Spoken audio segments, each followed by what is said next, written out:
Il est 13h sur Al-Oula. Bonjour et bienvenue dans cette première édition de la journée. Voici ses principaux titres. L'agence Beit Mal Al-Quds Sharif lance au village Al-Judaïra dans la banlieue d'Al-Quds l'opération Iftar Ramadan 1446 de l'Hégire. L'opération menée sous la supervision directe de Sa Majesté le roi Mohammed VI, président du comité Al-Quds, profite aux catégories nécessiteuses de Mardessi ainsi qu'aux familles déplacées de la bande de Raza. Don de sang, les citoyens manquent à l'appel en ce mois de Ramadan. Nous irons à Fès où la demande dépasse de loin l'offre. Face à la pénurie en produits sanguins, les citoyens éligibles aux dons sont appelés à faire montre de générosité. Un geste simple qui peut sauver des vies.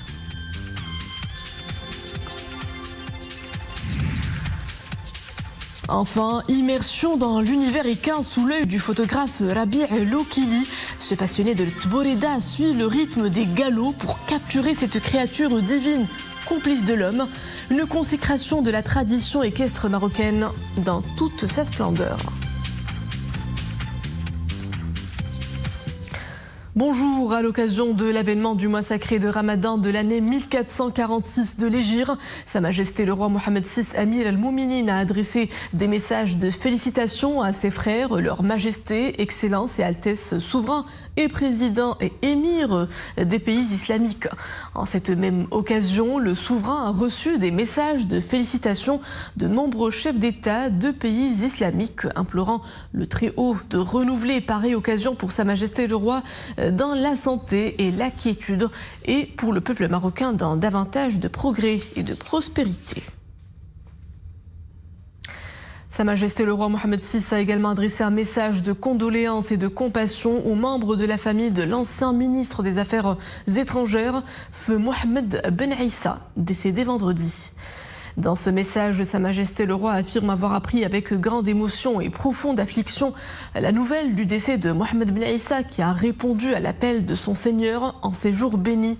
Après un long et riche parcours au service de la nation, marqué par un attachement indéfectible aux constantes et aux causes sacrées de la Oumma, ainsi qu'une fidélité inébranlable au glorieux trône alawite. Si le regretté que Dieu l'ait en sa sainte miséricorde a rejoint sa dernière demeure, son héritage restera gravé dans les mémoires en tant qu'homme d'État compétent et diplomate chevronné, ayant fait preuve d'une grande compétence dans l'exercice des différentes hautes fonctions qu'il a eu à occuper avec dévouement et loyauté, aussi bien en tant que ministre de la Culture que ministre des Affaires étrangères et de la Coopération, ambassadeur de Notre Majesté à Washington ou élu parlementaire ou communal, relève le souverain.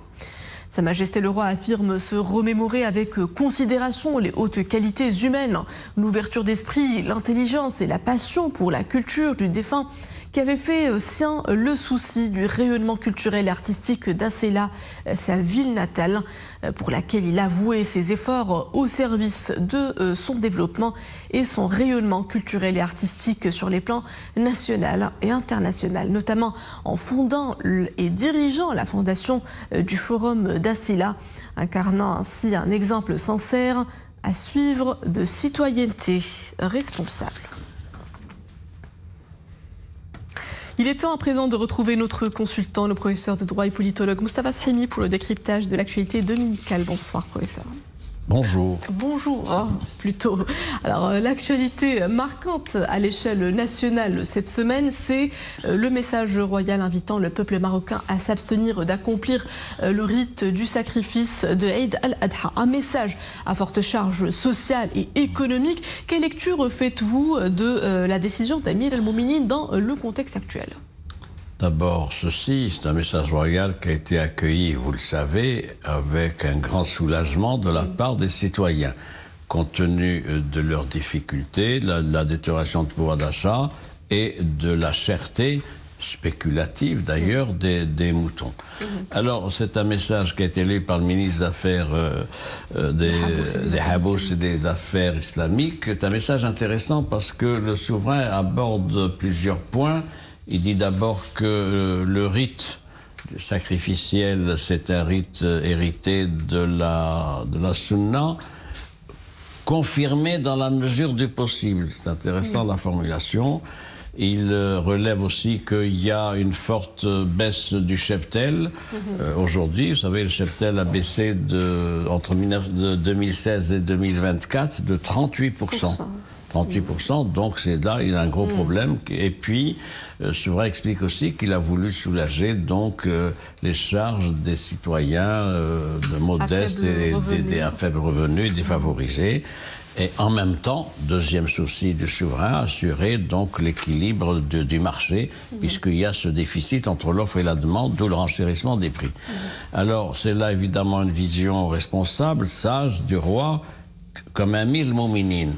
C'est important à relever et je crois qu'il y a là des éléments intéressants. C'est Amir Mouminin qui intervient à ce niveau-là, donc outre son statut de roi et de chef d'État. Il faut rappeler pour l'histoire que c'est la 4e fois depuis l'accession du Maroc à l'indépendance qu'il y a cette mesure-là. Et ça a eu lieu en octobre 1963 pour des raisons économiques. Puis en 81, exactement, c'était la sécheresse. Et puis en 96, c'est la sécheresse. Et là encore, février, donc 2025, c'est la sécheresse. Un mot encore, le souverain arabe Mohamed ne sacrifiait que 2 moutons. Un pour lui et sa famille, un pour les pauvres. C'est intéressant à relever. Et il y a eu encore un autre Khalif Omar, qui avait supprimé le rite donc pendant son maintien. Donc c'était intéressant à relever. Alors il y a des victimes, je dois le dire au moins en 10 secondes. Les victimes, c'est les spéculateurs qui se retrouvent donc avec un cheptel importé, donc avec des marges supplémentaires, des surprix, qui se retrouvent donc sur le carreau, si je puis dire, avec ce cheptel-là. Le consommateur y gagne, puisque vous savez, depuis quelques jours, les prix sont en train de chuter, et tant mieux. Alors sur le plan diplomatique, professeur, le partenariat franco-marocain a été au centre d'une série d'entretiens bilatéraux en début de semaine à Rabat et à Laayoune, à l'occasion de la visite du président du Sénat français, Gérard Larcher, a conduit une importante délégation parlementaire française dans le chef-lieu du Sahara marocain. Quel bilan dressez-vous de ce déplacement historique ? Le bilan doit être mis en perspective. L'acte fondateur de la réorientation de la politique française à l'endroit du Maroc pour ce qui est de la cause nationale, c'est le message du président Macron le 30 juillet dernier adressé à Sa Majesté le Roi à l'occasion de la fête du trône. Vous le savez, et la reconnaissance pleine et entière de la marocanité des provinces sahariennes pour le présent et pour l'avenir.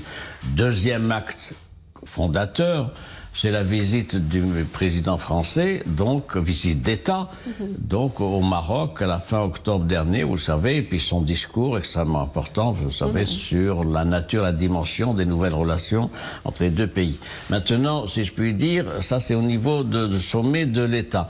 Maintenant, si je puis dire, c'est le service après-vente qui continue. Service après-vente institutionnel avec la visite de la présidente de l'Assemblée nationale, Yael Braun-Pivet, le 12-13 décembre dernier, puis la visite de la ministre de la Culture, Rachida Dati, qui était là donc le 17 février, puis ça continue donc avec la visite de Gérard Larcher, qui est président du Sénat. C'est intéressant parce que le Sénat est une institution, c'est la 2e chambre du Parlement français, et c'est une institution de représentation territoriale.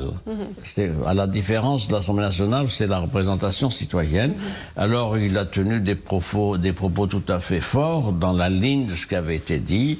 Il a voulu pratiquement graver dans le marbre l'engagement de la France, suivant les orientations du président Macron, pour le présent et l'avenir.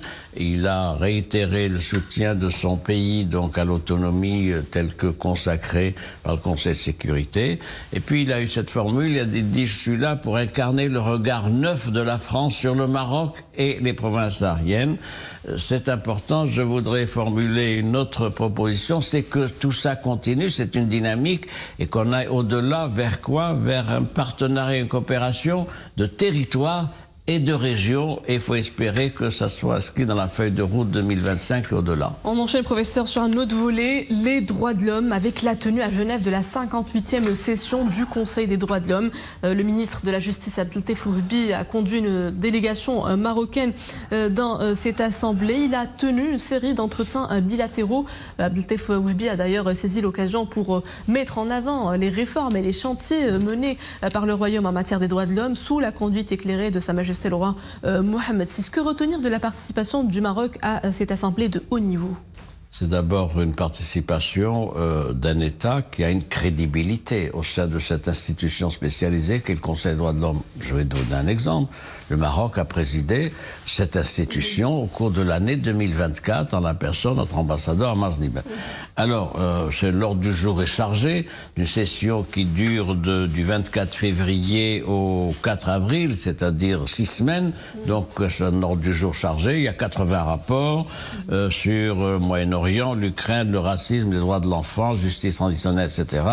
Le Maroc est actif dans ce domaine-là, parce que au cours de sa présidence, il avait pris en main un certain nombre de dossiers, notamment l'étude des organismes et mécanismes sur le développement humain, l'étude des minorités en novembre 2024, le forum social en octobre 2024. Donc il y a un acquis fait du fait de la présidence marocaine en 2024. Alors pour cette session, rapidement la participation du Maroc. Le Maroc va participer à un panel sur la contribution au pouvoir judiciaire et la promotion des droits de l'homme. Et d'ailleurs, c'était le directeur des affaires pénales qui a représenté le Maroc à cette rencontre-là, c'est M. Hicham Lati. Le Maroc a également été présent en la personne de la secrétaire générale de la délégation interministérielle des droits de l'homme, Fatima Berken, sur un certain nombre d'autres thèmes, la coopération du réseau international, le système international, la mise en œuvre de la coopération, etc. Donc une présence active, crédible, et c'est intéressant aussi de le relever. Je vous remercie, professeur Mostafa Sahimi, pour tous ces éclairages. Merci à vous. Et à l'occasion du mois sacré de Ramadan, la solidarité marocaine se déploie en Palestine. L'agence Beit Mal Al-Quds Sharif a lancé hier dans le village Al-Judaïra, situé dans la banlieue d'Al-Quds, l'opération Iftar Ramadan 1446 de l'Hégire. L'opération s'inscrit dans le cadre du rôle que joue l'agence Beit Mal Al-Quds depuis plus d'un quart de siècle, sous la supervision directe de Sa Majesté le roi Mohamed VI, président du comité Al-Quds, pour améliorer la situation socio-économique des habitants d'Al-Quds et soutenir leur résilience. C'est un reportage de nos envoyés spéciaux à Al-Quds, Abdelhamid Jibran, Abdelfatah Zouine avec Iman Ablou et Jihad Libri. Village Al-Judaïra, banlieue d'Al-Quds. Des mains solidaires s'activent à préparer ces rations alimentaires au profit des catégories nécessiteuses. Cette initiative se poursuivra tout au long du mois béni. Elle consiste à fournir des repas d'iftar aux familles maqdissi démunies relevant des institutions sociales et caritatives, ainsi qu'aux familles déplacées de la bande de Gaza. Nous sommes très reconnaissants aux efforts de l'agence Beit Mal Al-Quds pour tout ce qu'elle fait pour nous, sur les hautes directives de Sa Majesté le roi Mohamed VI. Merci du fond du cœur. Merci au Maroc, merci à tous les Marocains, bon Ramadan à tous. Sans ces aides, je ne sais pas comment nous aurions pu nous en sortir. Nos conditions de vie sont difficiles. Toujours dans la banlieue de la ville sainte, plus précisément au village Nabi Samuel, l'agence Beit Mal Al-Quds lance cette opération d'aide sociale destinée aux catégories vulnérables. Une opération financée intégralement par le Royaume du Maroc. Cette opération revêt plusieurs aspects. Elle englobe les aides alimentaires aux nécessiteux, mais elle vise également à créer des opportunités d'emploi pour de nombreuses femmes qui contribuent à la préparation des repas et aussi pour les jeunes. L'aide alimentaire octroyée aux bénéficiaires à leur domicile est suffisante pour un mois entier.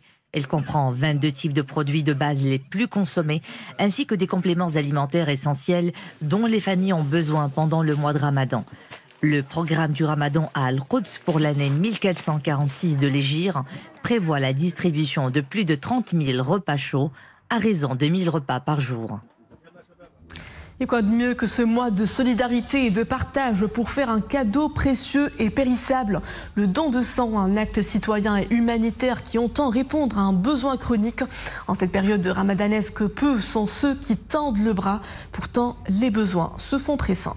Nous le verrons à Fès où le stock régional en cette denrée vitale accuse un sérieux recul. Anouar Romari, Iman Ablou et Jihad Libri. Dans ce centre commercial de la capitale spirituelle, une action solidaire fédère des bénévoles de tous les âges, le don de sang, car il mesure tout l'intérêt que ce geste simple peut avoir sur la vie de nombreux patients. Le don de sang est un devoir. Il est important de l'accomplir quand c'est possible. Et ça ne pose aucun problème pendant le mois de Ramadan.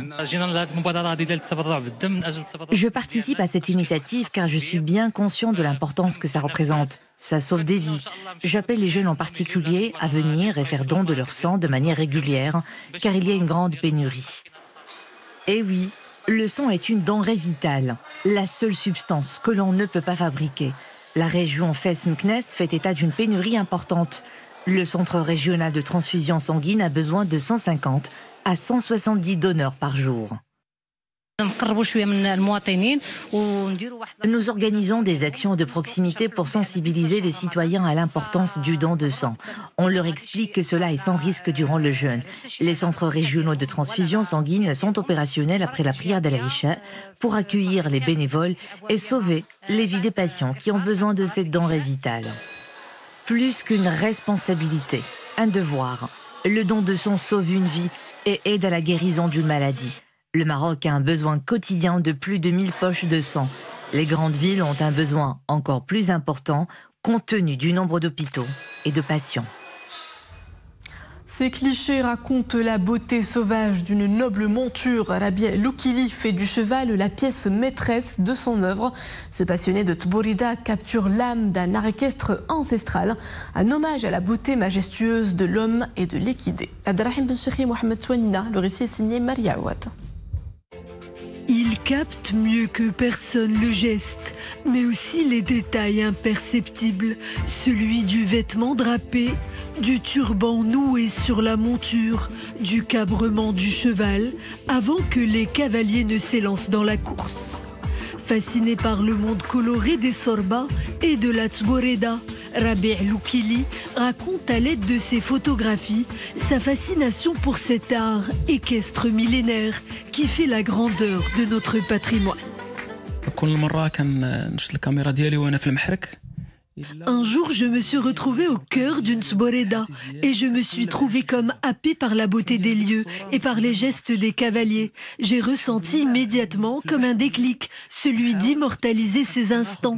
J'ai aussitôt pris mon appareil photo avec la volonté de mettre en lumière tous les détails que je voyais de près et que les spectateurs n'arrivent toujours pas à percevoir de là où ils se trouvent.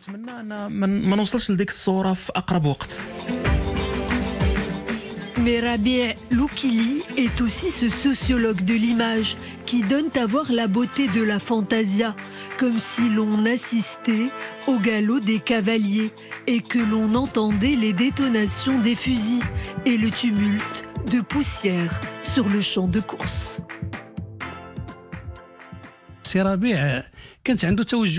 En tant que photographe, Rabia a une démarche particulière. Il aime d'abord observer le monde qui l'entoure, puis il choisit un sujet à traiter. Très tôt, il s'est passionné pour la Tboreda, il s'est mis en tête de célébrer la grandeur de cet art équestre typiquement marocain. Les prises de vue de Rabia sont absolument incroyables, car il a une manière bien à lui de sublimer les cavaliers. Avec ses couleurs vives, il met en relief la richesse du patrimoine marocain. Mettre à l'honneur la mémoire visuelle de notre patrimoine, telle est aussi l'ambition de Rabia, photographe et documentaliste de la subtilité, de la forme et des rituels codifiés. Et voilà, nous en sommes déjà à la fin de ce journal. Merci à vous de l'avoir suivi. Très belle suite des programmes à tous sur Aloula.